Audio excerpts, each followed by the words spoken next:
For today's ganap, araw ng Sabado, ito na nga yung pinakahintay ni Sharpay. Ang ibili ko siya ng bike. Kasi simula siguro nung Monday hanggang Friday, hanggang nag-Saturday, ay talagang ako ay kinukulit. Siya daw ay ibili ko ng pink bike. Detalyadong-detalyado ang gusto niyang kulay.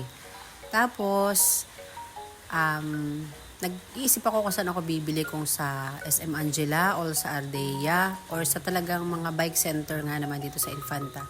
So napagdesisyonan ko na dito ako bumili sa mismong bike center sa may tapat ng bodega ng Larita.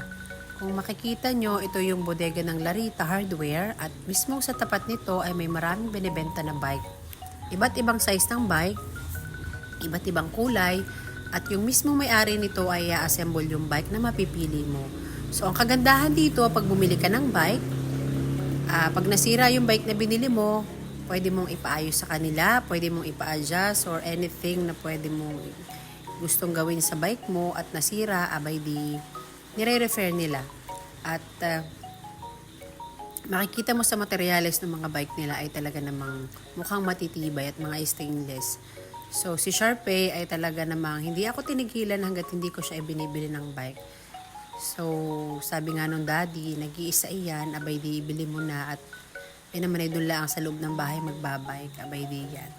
Ang total price nga pala nito guys is 2,850 at ako ay naka-discount, pinigyan ako ng discount ng may-ari, naging 2,500 na lang yung aking binayaran dyan. So ito yung napili namin na bike kay Sharpay at ito ay yung merong panimbang dun sa dalawang likodan ng gulong para hindi siya matumba, o diba? Halatang bago pa dahil may mga plastic pa yan. So, super happy ni Baby Sharpay dahil natupad ang kanyang small wishes, small dreams. Sabi niya, ay gusto ko talaga mami ng pink bike. So, yan po at ina-assemble na po ng may-ari yung napili namin na bike. At kung gusto niyo pong bumili ng bike dito, aba ay kayo talaga ay malulula sa dami ng bike nila dito. Marami dito guys papamilian pag dito kayo pumunta. May mga pambata, pang matanda at napakadami nila dito na pwede mong mapili. Yan, meron pa rin dito parang mga motorbike na tinatawag. So yan, di ba? Cute. Tapos, may mga mabibili kayo dito ng mga mugs ng gulong, upuan. Basta lahat ng accessories na pang bike ay nandito kompleto. All you have to is to bring money. At talaga namang ikaw ay ma-amaze sa gaganda ng mga bike nila dito. So, alam ko na hindi ito yung first time na makita nyo na may mga bike dito sa tapat ng Larita. So, ako kasi first time ko na makapunta dito at ngayon ko lang nakita na dito pala ay may nabibilhan ng bike.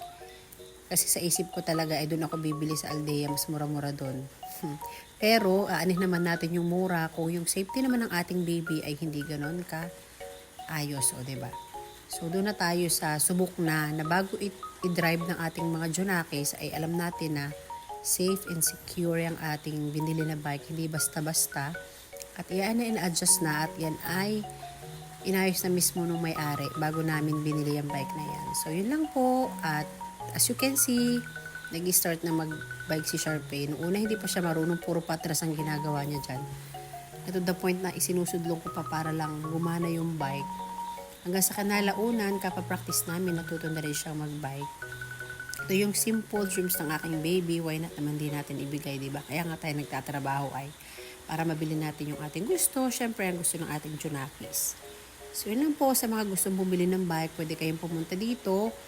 At ilagay ko na lang sa comment section yung pangalan ng may-ari. At hindi kayo mahihirapang hanapin to kasi ito ay National Road. At tapat nga mismo ng bodega ng Larita Hardware. So, yun lang po. At isinare ko lang ang aming ganap ngayong araw na ito. Simple happiness ng aking baby ay ibinigay natin. So, nagbayad na tayo sa cashier after i-assemble ng may-ari. So, naka-discount tayo dito ng 350 kasi ang total price nun is 2,850. So, binigay lang sa akin ng may-ari ng 2,500. Yun lang po. Just wanna share to you. Thanks for watching.